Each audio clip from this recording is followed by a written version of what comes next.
You've had a few OTA practices, a little bit of minicamp to see what you have out of your unit, the tight ends. What are your thoughts so far? Yeah, I've been pleased so far. I think we've all been pretty pleased. The addition of Cook has been nice to this point. Just some of the things he's able to do are things that we haven't had here in a while. And Josh Hill is just steady as usual, and the other three young guys are doing a good job. Yeah. Jared's the sexy guy, obviously the big signee. But how about the Dan Arnolds and the Josh? You mentioned Josh Hill and those guys and the work that they're putting in. Yeah, listen, man, they're all working. I thought they've all done a good job. That includes the pup, that includes Mac. They've done a good job of coming in and working hard and kind of knowing their place and just trying to improve. Look, Josh is the guy. You talk about Cook being sexy. Josh is the guy he's got no sex appeal, right? As far as everybody knows. But what you don't understand is in this building, he's a lot sexier than he is for people that are looking outside in, because he does so many jobs for us, things that people don't understand. He's excellent in space blocking. He's a good screen runner. He's good at the point of attack. He's a real good protection player.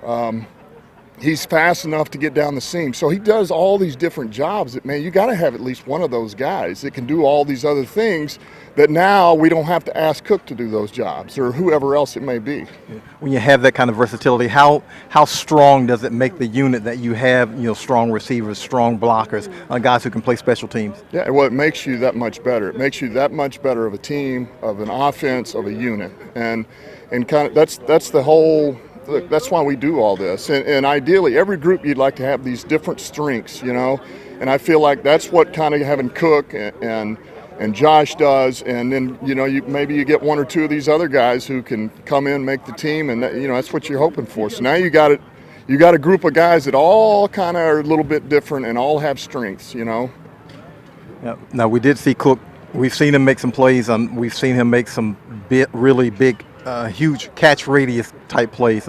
He looks to be, and I hate to say phenomenal, but I mean he really looks like he can add some things, as you mentioned that this offense might have been lacking.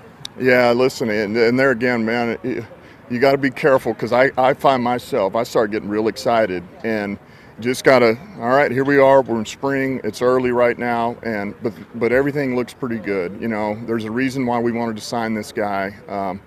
And we just, with the way our offense runs and the way that we use these players and ask them to do what they do best with our quarterback, we just feel like this guy's going to flourish. And he is. There's things he's able to do. We've already seen now in spring that we're going to be able to do with him that we haven't done here, definitely since I've been here as a coach. So it's been a long time, and that excites us, and it certainly gives us a weapon opposite of Mike Thomas and someone opposite of Kamara if you want it, but it just gives you a third weapon for sure.